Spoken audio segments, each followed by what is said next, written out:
So I just got back from watching Lights Out, a horror movie which is based on a very popular short of the same name. Now as always, I'm going to assume you have already seen the trailer and I'm going to skip straight to the pros and cons of the film. Now something this movie does which I cannot recall from any other horror movie is that it wastes absolutely no time. It has its horrifying opening scene, cuts to our main characters, then it throws us right into the scares, and I thought that was a breath of fresh air. Something I hate about horror movies is when the filmmakers lazily introduce a bunch of unlikable characters for an unbearably slow 20 minutes, expect you to like them, and then very slowly start to introduce the scares which in the end are not scary. The only director today that accomplishes this successfully is James Wan. Now he is a producer of this movie, but something the director David Sandberg does here is he does not make us sit through the traditional generic character development.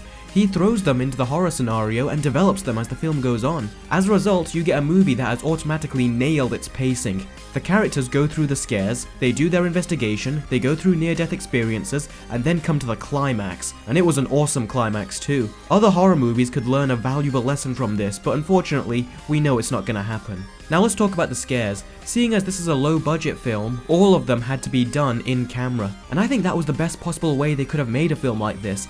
It does not rely on special effects, and when you take into account the subject matter, it didn't need to. With a concept like this, the best effect is the lighting. The movie did a great job at strategically projecting and removing it from shots. Even the cinematography puts you on edge, because whenever you see a dark area behind our characters, you keep staring at it.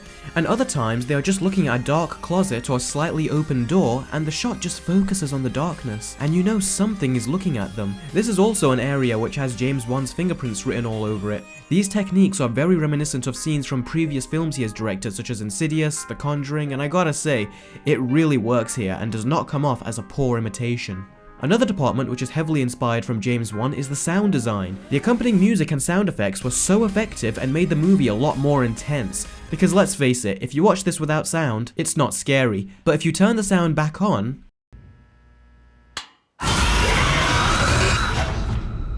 it becomes infinitely more intense. So a lot of props must go to the sound department as they did a terrific job and the movie would not be the same without them. The acting in the movie was also great. The kid actor played by Gabriel Bateman, he's actually a very important character and I thought he was really good. There were countless scenes where he was supposed to appear scared and he pulled it off. Especially the scenes he had with his mother, which was actually one of the more intense scenes in the film. Usually when horror movies include kids, it's just a cheap way to have you let your guard down and show concern. But he was put to really good use here. My only complaint is that there were a couple scenes where I thought he came across as too confident to return home to his mother. I think those scenes would have been far more effective if he was showcasing some level of fear as well as confidence. Now we move on to the not boyfriend. Now it would have been so easy to make this guy the douchebag boyfriend stereotype who thinks he's a tough guy when really he is a wuss. But he surprised me. He played a nice guy who actually has a brain and is not just constantly having sexual thoughts on his mind. His contribution actually had an impact on the overall story, and he did have a few good comedic scenes scattered throughout the movie as well. Now it's time to talk about the main character, Rebecca, played by Teresa Palmer.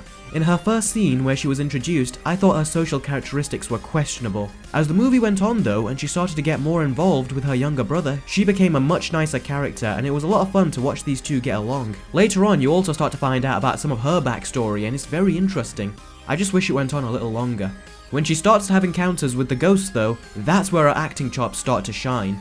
I don't know what it is about female actors in a James Wan production lately, but they really know how to look legitimately terrified. Just look at this footage from behind the scenes. She doesn't even look like she is filming a movie. It looks like she is actually experiencing all of this for real. So in regards to characters, this movie really did a great job. The story was also really good and quite detailed, which I appreciate. They didn't just say this ghost appeared and that's it. It actually has its own backstory too. On top of that, the storyline in regards to the family is really quite tragic and surprisingly relatable.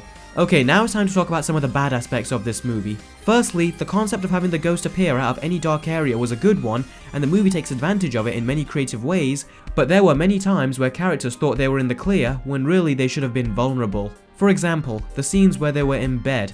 Once they put the covers on, shouldn't their bodies be concealed in darkness? Hence it would be easy for the ghost to attack them. Also, quite bizarrely, this movie seems to carry the logic that whenever you are holding even the smallest light, then you have this protective aura around you, as the ghosts literally cannot touch them. And even though their front is in the light, their backs are still completely covered in darkness. So by the movie's established rules, they should be goners. Things like that did bother me throughout the film, and it kind of took away from the intensity knowing that the rules were being this blatantly broken.